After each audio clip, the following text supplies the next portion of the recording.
He called the order in. He said, well, I'm going to stop the train and come in and get it. I said, I'll just come out there and hand it to you. So he stopped and I would hand the engineer the food. I kind of was worried that the police was going to arrest me because they actually stopped traffic. Even now, years later, when they come by the restaurant, that horn blows, that whole building shakes. He makes sure we know that they're coming through.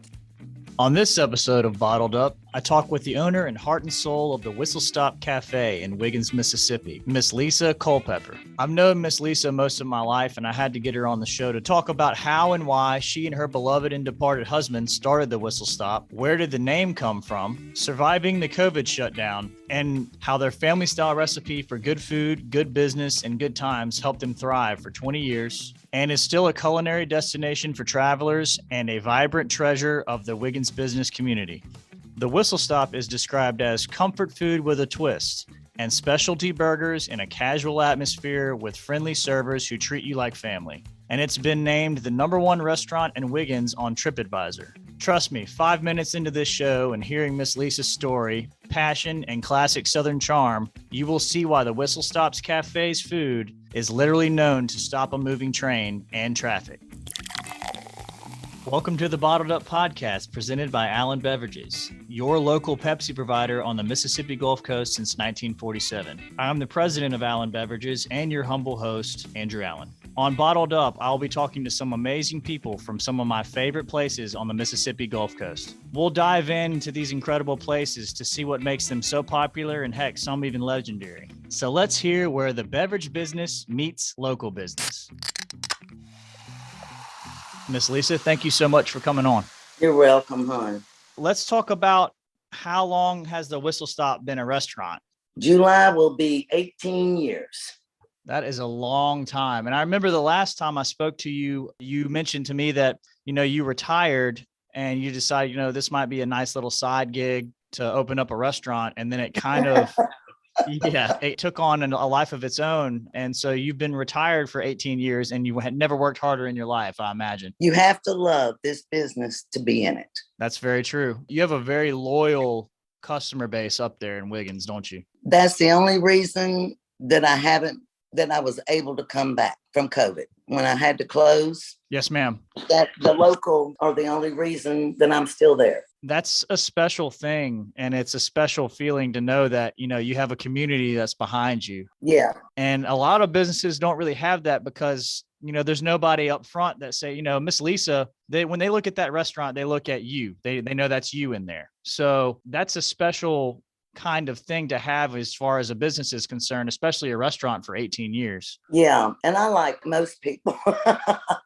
I know you do. Yeah, I love people. You've always been really, really sweet to us. And, whether it be, little notes you leave my sister after she talks to you or, text messages around the holidays or anything like that, I always appreciate good feedback and you've always been there to provide it for us, so I hope that always continues with us. Well, I hate to tell my age, but I've been around a long time when y'all were real little, playing in the old place over by the airport. Yes, ma'am. Didn't your dad work at Pepsi at Allen Beverages? My daddy was the one that did the filters on your Million Mile truck. That's right. He used toilet paper filters. Paper towels.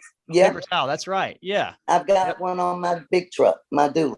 I wish they still had those. They do. You can still get them? I can get one for you. Absolutely. I need to take you up on that. Yeah, I've got almost 400,000 miles on my truck. Jeez. Well, what did you do before? How did you get into the area? Were you always from around here? What did you do before you got into doing the Whistle Stop? We were from Gulfport.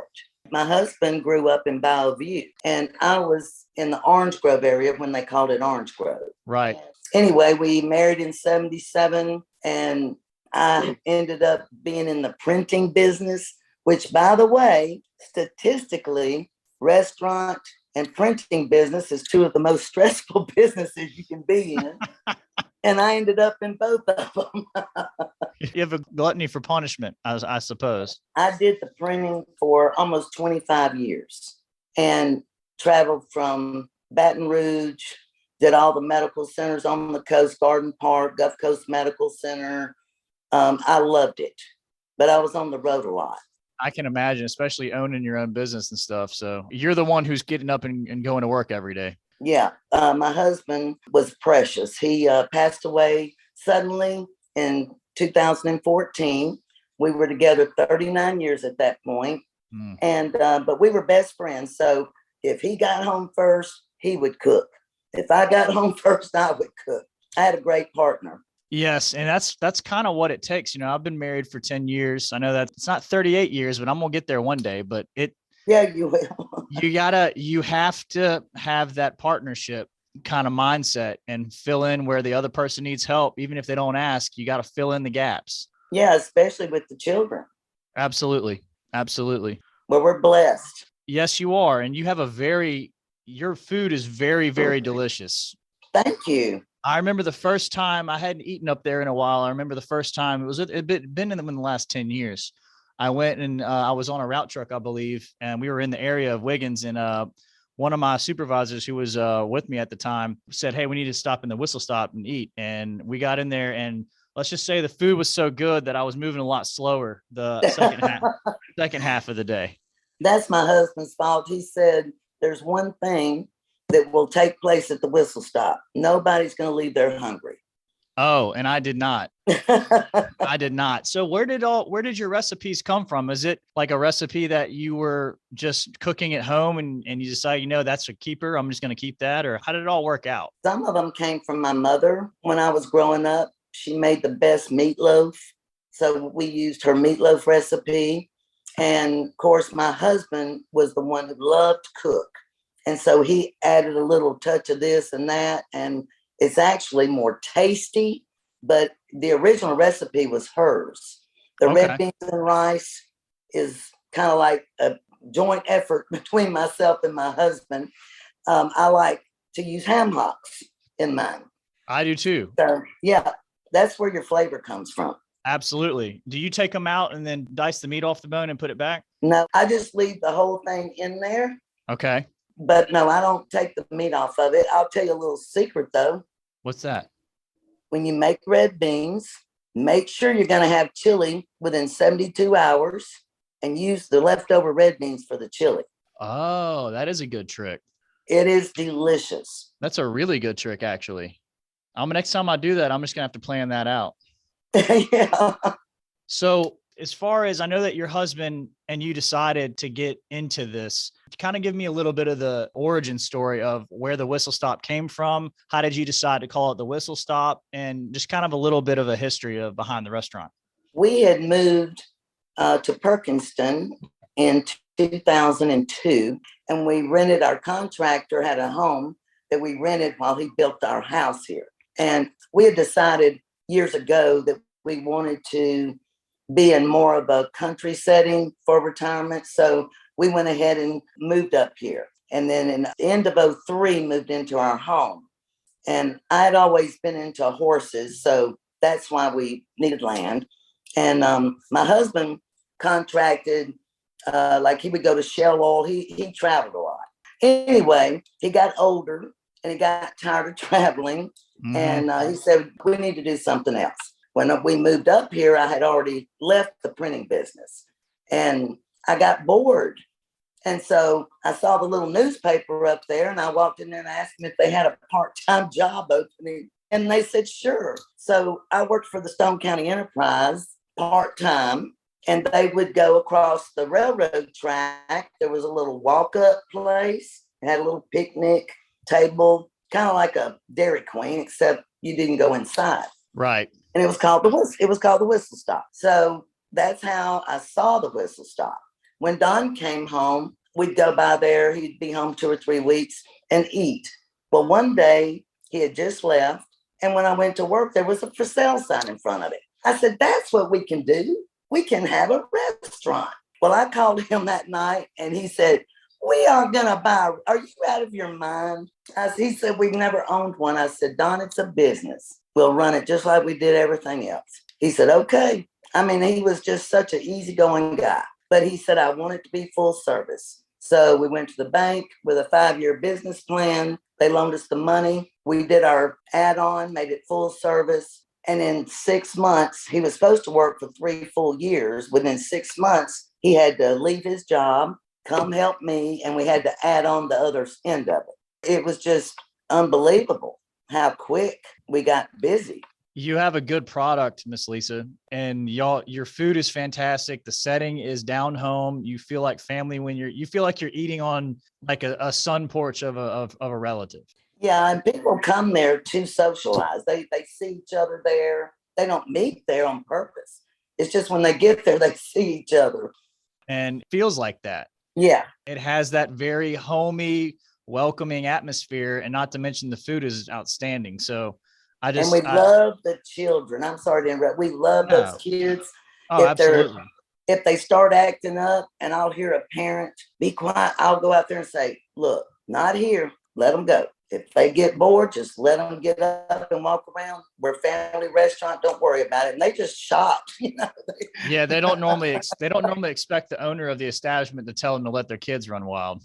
I go pick them up from the table when the train comes and take them out and let them see the train. Is it true that the train will stop and you will go out and give them food? Yeah, I kind of was worried that the police was going to arrest me because they actually stopped traffic. In the beginning, I was worried. And he would call the order in. He said, well, I'm going to stop the train and come in and get it. I said, I'll just come out there and hand it to you. Well, I'd never been that close to an engine. Right. So he stops and I go out there and I couldn't reach him. I couldn't climb up there. So anyway, we figured a plan out and I would hand the engineer the food. And then that really got me in trouble because even now, years later, when they come by the restaurant, that horn blows, that whole building shakes. He makes sure we know that they're coming through.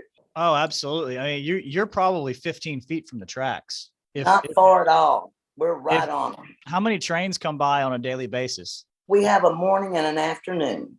Okay. Do you still go out there and give them food anymore? Or is that kind of that? Yeah. You do? Yeah. I mean, sometimes they don't have time to stop, but if they know that they're going to have time, then they'll call me and they'll say, okay, we're coming through at such and such time. And I said, okay, when I hear that whistle, then I'll go out there. But I'm getting older now. I'm going to have to start sending those waitresses out there. Yeah, you got to get somebody else on that, Miss Leisa. You don't need to be doing all that by yourself. But it's a lot of fun. It is. It is. And that's a really neat thing too. I mean, to just be able, I mean, you're in a very unique spot in the middle of down. It's basically in the heart of Wiggins, in my opinion. Almost. Yeah. Yeah. It's in the old city, in Old Park. Yes, ma'am. Well, I know that I've met your son before and I know that he's working with you. So how's it going? You seeing a second generation come into the business and learn and kind of work their way up. How long has your son been working with you? And that's my older son. I've got another son that's 8 years younger. They're 8 years apart. And then my granddaughter sings for everybody. Some of the time she was 4 years old, she would go out there with us and we would hear them clapping and she would be standing out there just singing and we'd tell her to be quiet and they'd say, no, let her sing. And now she's going to be 13, bro. And wow. She's a little more shy now. She doesn't sing for them anymore, but she'll see them. And that's my older son's daughter. And now my younger son is helping me out right now. And he's 31 and he just got married. He's about more my age. Oh my gosh, I could be your mom too. I'm 30. Miss Leisa, I'm 35. Oh, well, I could still be your mother at 40 if you were 40. I know you could. Would I get free food if that was the case? Honey, the Allens can get free food anytime they want. Don't say that. I'll be up there tomorrow. Because I knew your granddad and your daddy. Mr. Cleve. Yeah. Yep. They were good men. He and my dad were buddies. They were good men. Yeah. Oh, yeah. Drew was amazing. He was. Miss Leisa, how long have we been doing business with you guys as far as when we converted y'all? Do you remember? Oh, goodness. About 5 years, something like that? Yeah. Yeah. It seems like yesterday. Time goes by so fast. I know. I kind of wanted to ask you a little bit about how you came to want to do business with us and how the transition went and then kind of how it's been for you with us for like the last 5 years, if you want to kind of talk a little bit about that. Well, to be honest with you, when we purchased the little whistle stop, they already had Coca-Cola in place. So we just used it. And then Jesus every once in a while he'd just come in, and he didn't realize how crazy it was between 11 and 1 o'clock. And I'd say, honey, I can't talk to you right now. Okay. And then he'd eat and then he'd leave. But I got to where I knew him, and then I would try to make a little time for him. And he said, look, tell me when I can come and meet with you. We set up a time, and he came, and he said, I've got a little program for you. Just try it. I want you to blah, blah, blah, blah. Well, he came at the right time because I was a little aggravated. I won't say names, but I was aggravated. That's pretty much the end of the story, because once Pepsi got in there, that's when the other people started coming back. I said, there'll be no way I'll ever change from Pepsi. Y'all are so good to us. If you ever need me, you call me. Y'all are good to us. Yes, ma'am. And that means a lot to a business. I tend to preach the same thing, Miss Leisa, is, it's not about really what you're pouring. It's not about preference of what flavor beverage you're pouring. It's about, are you able to pour because you have that support and you have that service behind it, right? Exactly. That's with any product. The last thing you need to be thinking about is, hey, is my fountain unit going to be working for the lunch rush today? Because like you said, you're slammed. Yeah. And the last thing you need to be worried about is do I have product? If I don't, I need to know they can get it to me, because we will. And if my unit's down, can I get it fixed as fast as possible? Because if you're not pouring anything, you're losing money. And it's only happened one time, and they were there. Yes, ma'am. It's just amazing.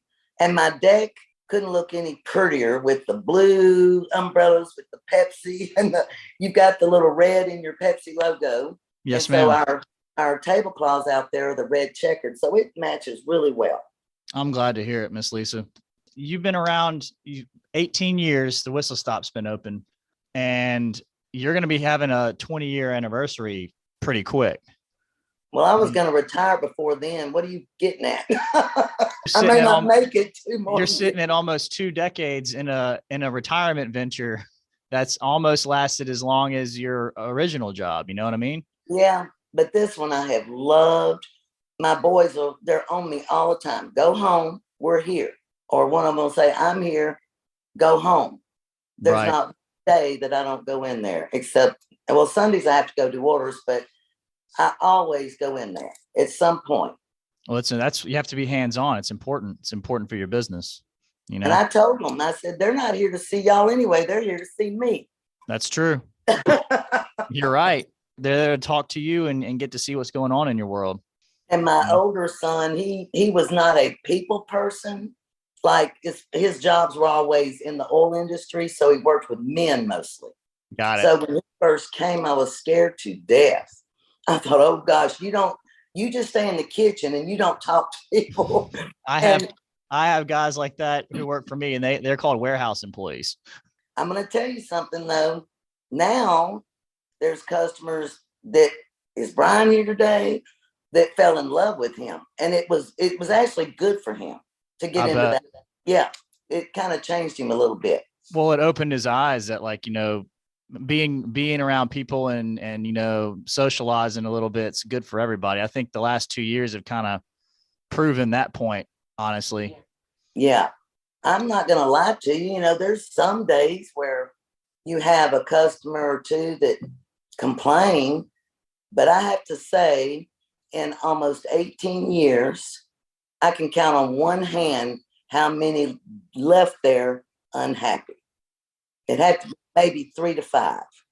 Yeah, I mean, that's a pretty good record considering the amount of meals you put through that place. Well, I don't let them leave unhappy. And if I can help it, I'll go all the way out to the parking lot with them. I mean, I know that COVID's kind of on this back burner, at least it's trending that way. How have y'all done so far since you guys have been kind of bounced back from that? It was tough, and bless all their hearts, the small businesses that were not able to come back. Like I said, it was so tough. I know. I don't think we would have been able to stay in business because we're a sole proprietorship. We're not a corporation. Right. We don't have a lot of fun. We don't have fun. We don't have anyone that's got our back. We have our own back. Right. So when we came back, I was concerned because we lost so much money. We were closed for 6 weeks. And 2.5 weeks prior to that, it was dying off, because of the news of the COVID. Right. And then we had to come back 6 weeks later, 50%, and we stayed at 50% for a while. We didn't have a whole lot of adjustments to make for that because we're required by the state to wear gloves, to use sanitizer. We're required. Restaurants are. They're supposed to. Right. To automatically do certain things. So the biggest thing for us was separating the people 6 feet apart. We didn't move anything around. We just put a different color tablecloth on every other table. And it worked out great. So it wasn't really hard as far as getting prepared, but it was tough only allowing 50% in at a time. I know. And you are right, though, when you mentioned the businesses that, like, let's say you opened up a business in the end of 2019 and then 2020 rolls around and you're done. It's sad. You've finally saved up enough money to open up the business that you've always wanted to open up. And, you get dealt a hand with COVID. And I like to, whenever I'm in meetings with my guys or any employees, I tell them how blessed we are to be in the business that we're in, to be able to not only be okay during something like this, but to also, do relatively well and to kind of not have to let anybody go, not have to lay people off or downsize or anything like that. It's really, really incredible. And we're very fortunate and blessed to be in the business that we're in as far as, the beverage business. I mean, it's been proven in 2020 and 21 that we've been able to persevere and keep pushing. Yeah. If there's ever anything that we can do as far as I know that if there's anything we can do to help you, we will. But I'm serious. If there's ever anything that's going on that you say, hey, listen, y'all have already gone above and beyond any vendor I've ever had. Well, that means a lot. I have no complaints. Everyone that I've met with Pepsi has been service oriented. What can I do for you? What can I do for you? That's our competitive advantage. You establish relationships. I do. I don't, I'm sure a lot of people in the industry do. You establish relationships with them. Absolutely. And it turned out that Jesus actually went to school with my sister. Really? And and he looks so young. I think it's it's his Hispanic side that is keeping him young. Yes. He's a good looking 45-year-old dude. I tell you, it makes me sick. It makes me want to be Italian. Next time, Miss Leisa, you see him, ask him what his wife thinks about it. I bet she's pretty too. Oh yeah, she thinks it's crazy. It's like every day I start looking older, and you just start looking younger every day.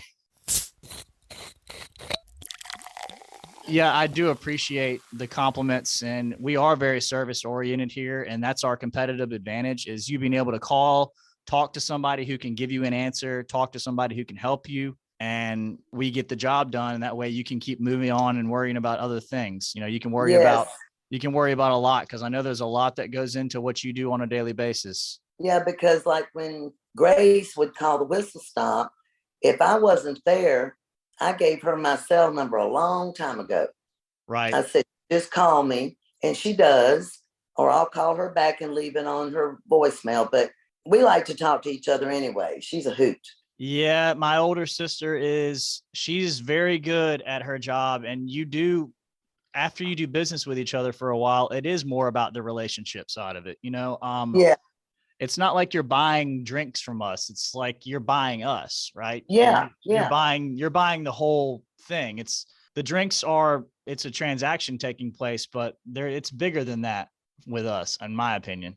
And I was glad to hear that other places went with Pepsi too. When we did Pepsi, small towns are kind of like that. I know. They kind of follow suit. So that was a good thing too. And when I appreciate that as well. I mean, I know that we installed you guys, and then I think the Frosty Mug called us. Yeah. Yeah. And we dealt with them. They're a great place as well. And then I think it was Sawmill. That's Sawmill. it. Yeah. Yeah. And she retired too. Yes, she did. I really appreciate you kind of being an advocate for us, because a lot of people, they have the mindset, that if I change this, then, my restaurant's going to go under and people are going to complain. And, and that's not the case. I mean, you've proven that you've been around for 18 years, and I don't think if you can make it through a pandemic the way that we've made it through, and you still have us and are using us, I think that everybody knows that they'll be fine. Oh, yeah. I told Jesus in the beginning, I don't know what the reactions are going to be when we change anything. That's why we've got pretty much the same food as we did originally, because we've added some things, but we don't take away unless we have to, because people get used to country fried steak. They know on a certain day they're going to get certain things. And I'm telling you, when we got back ordered on some things and a Thursday rolled around and it wasn't spaghetti day, that's when they give you, where's the spaghetti? It's all about the food, Miss Leisa. You know that. That's been our major struggle, is just the products being, hard to get sometimes. It's been with every restaurant. Everybody has a problem with something, that they usually stock. And of course, the price increases on supplies have gotten really high. I'm talking about phone products, to-go product, all of that. Right. So, yeah, I know. And that we've seen it on our side as well, is with everything getting hiked up. And the seafood has gone way up. What's the number one dish? If I was to come in and say, hey, I'm here to get the number one requested dish, what's the number one dish that you think that the Whistle Stop sells? We're known from Louisiana to Alabama for our catfish and our fried green tomatoes. I'm going to have to get that next time I'm in there. When people from Louisiana say, oh my goodness, that's the best fish we've ever had. And I'll say, you're from Louisiana. I know. That's. You ever had anybody famous come in? I had a professional hockey player come in, but I have to say he was a family friend, so I guess that doesn't count. You remember Kelly Hurd? He was a Seawolf. Yeah. A champion. He's the one that got the hat trick when they won their championship. Okay, and so where does he play now? He's a fireman now. That's been over 20 years ago since the Seawolves. I remember when the Seawolves came out, and then it became the Surge. They're coming back. You know that? Are they coming back? Yeah. Well, that'll be good for the coast, at least. Were you a fan of hockey? Oh my goodness, yes. And my husband and John Gagnon, the owner, became real good friends because they lived not far from us in Windance. And so when they won their championship and they had to travel to win the big championship, he told Don, athletes are very superstitious. And Don called the last game that they won before they hit the road. He called it. I mean, he said, Kelly's going to get a hat trick. Anyway, John said, you've got to go.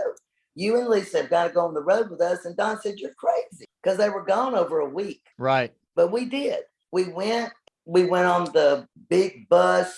I could have stayed on that bus forever. It was beautiful. And we lived on that bus with he and his wife. And we went to all the games. And Don called every game. It was amazing. How did he know? I don't know. It's kind of weird, huh? That's odd. That's interesting. Well, that must have been a real fun experience, though, to be able to basically live like you're a professional hockey player. I was pretending like I was a rock star. That's the mindset. Yeah, I remember when they were. I remember when the Seawolves were around. They were huge for a while. And you know why? Because management put them in the public eye all the time. Yeah. They made them a part of the community. That's what you have to do. Yeah. And that's why you're so successful, you and your company and the people that work for you, is because y'all are out there every day. Yeah, we try to be, Miss Leisa. You know what I mean? We try to. You do have to kind of be a face-to-face kind of business. Yeah. Or at least make your rounds. We're talking about possibly trying to do something with Grace, because I know that Grace talks to a lot of people on the phone but has never met them. Yeah. We have an idea of basically having her shift covered one day and then taking her out to a few places and just randomly popping in on people. That would be great. I haven't seen her since she was 8 years old. Oh, then maybe this can be me asking if I can bring her up to see you. It's funny because she remembered me, but I'm a lot older, but so it's like we picked up, and she and I have had a lot of good conversations because I lost my dad, Yep. And so she and I have supported each other with that. That's really sweet, Miss Leisa. I appreciate that. I told her I'd always be here for her. And whenever she needs to talk, all she has to do is call me. Well, that's what I'll do is whenever we'll make you one of our first stops so you can kind of see her and sit down and talk to her, because I'm sure she would really like to do that with you. I'd love to see what she looks like now. She looks like my dad with long blonde hair. Well, to me, you look like your dad. And let you see me standing right next to my mom, then you'll see something different. Oh my goodness. Because you're the one that really came and talked to me about the commercial a long time ago. Yes, ma'am. Yeah. And I couldn't believe that was little Andrew. I couldn't believe it. Yeah, that's the thing. Every time I look at, and I've had 2 babies since 2015, and, time just doesn't stop. And you look at them and very fast. And the days might be long in the beginning and the years are short. I'm taking everyone's advice who I hang out with and work with, and they're telling me, they're only small for a certain period of time, and to make sure that you always have to make sure you spend as much time with them when you can when they're small, because one day you'll look at them and they won't be. Well, your dad was and still is so proud of what all of y'all have done. Thank you. Sometimes I kind of forget that, he isn't going to be around. And so I think he's just going to pop in. I mean, like, hey man, where the hell have you been? I know. I do the same thing with Don. And it's just like, they're just going to pop in. You're like, you've missed a whole lot. You need to sit down. I got some things I need to talk to you about. I know. I have to talk to Don sometimes. We were together for 39 years. We were best friends. We did a lot together, and we worked together. So when he died so suddenly, it was just hard to accept. So I know where you're coming from. It's like they're going to walk through that door. Yeah. But I'm better now. I'm doing a lot better, and I've learned a lot from it. Right. And everybody's, kept saying, oh, you're the strongest woman I know just from knowing me. But I said, yeah, I'm strong, but I'm still a woman. And it's a hard thing to go through. And it was hard on my sons, just as you and Grace, it was hard on you. Right. We were still blessed to have him as you were your dad, as long as we did. Well, he sounds like a really special man, considering that y'all's relationship it wasn't just, a marriage, right? It was a partner. It was a partnership. It was a friendship. There was a lot. That was a heavy relationship, Miss Leisa. I mean, that's a very special thing to have. Yeah, we deep sea fish together. We would go fly fishing, and I would drive the boat while he fly fished. And he was an artist with that. It was so peaceful to watch him fly fish. But even when he passed away, I would go to the store, any store up here. And one day I was in line at the dollar store. I went in to get a card. And this woman behind me tapped on my shoulder, and she said, aren't you the owner of the Whistle Stop? I said, yes, ma'am. She said, I know you don't know me, but I just need you to know that we were down on our luck one time, and your husband fed myself and my family for about a week. And she said, can I just give you a hug? And that was the most amazing thing for me. And it's happened so many times, things I didn't even know he did. Your husband and my dad shared that giving without trying to get it for recognition. Exactly. There's a lot of people out in the world who they give with the notion that people are going to see me do this. Right. And they're going to think that I'm the best person ever. It's the ones that do it in the shadows, the ones that do it where the only people who know it was done was the giver and the receiver. Yeah, they're genuine people. But that helps a lot when you hear stuff like that. And like same with Drew. Well, I called him Drew. I called your dad Drew. Yeah, you would have called him Drew. And I think I tried to call you Drew, and you said I'm Andrew. It was just Miss Leisa, the only person who called me Drew was my elementary school principal. Uh-oh. Well, Miss Leisa, let me ask you a question. If people want to visit the Whistle Stop or find you online or any kind of social media or anything like that, where would they go to find all that? We have a Facebook page and a website. Okay. What's your website? WhistleStopWiggins.com. And on Facebook is just to find you would just be Whistle Stop? Yeah. And I always put in the city because there are Whistle Stop cafes throughout the United States, because it originated somewhere else. But when you put in the whistle stop, that's usually what kicks us in. But I tell people to put Wiggins and then it'll come right up. Whistle stop Wiggins. Well, Miss Leisa, I've taken up enough of your time today. I know you're a busy woman, so thank you so much for being on the podcast, and I hope to see you soon, okay? I had a great time. Enjoyed every minute of it. You have a good day. Bye-bye. It's always nice talking to Miss Leisa. I love that woman. She's a great lady. I don't get to talk to her as much as I wish I could, but she's known myself and my sister and my family for a long time now. And, getting to have this conversation with her about her restaurant, which is, I know, her passion, was really special. The food is excellent. It's as if, you go in, you're getting good down home cooking. And the way that they treat you up at the Whistle Stop it's almost like eating at your grandmother's on Sunday every day. They just treat you like family. And if you're up in that neck of the woods, I would recommend stopping in to see her. Man, she's a great lady. Thanks for listening to the Bottled Up Podcast. While this is only our third show, we will be adding new places for you to find Bottled Up every week. Right now, we are only found on SoundCloud, the Allen Beverages Facebook page, and our Allen Beverages YouTube channel. Plus, you can find the show on the Deep Fried Network at deepfriedstudios.com. Want us to deliver this show into your email inbox as they drop? Want to tell us about how you like the show? Or you want to tell us about a Gulf Coast restaurant or bar you would like us to spotlight in upcoming episodes? Email Morgan at mwheeler, WHEELER, at abevinc.com. That's ABEVINC.com. Want to know more about Allen Beverages and how we work with our clients, partners, and vendors? Check out allenbeverages.com. This show was edited and produced by Johnny Gwynn and Deep Fried Studios.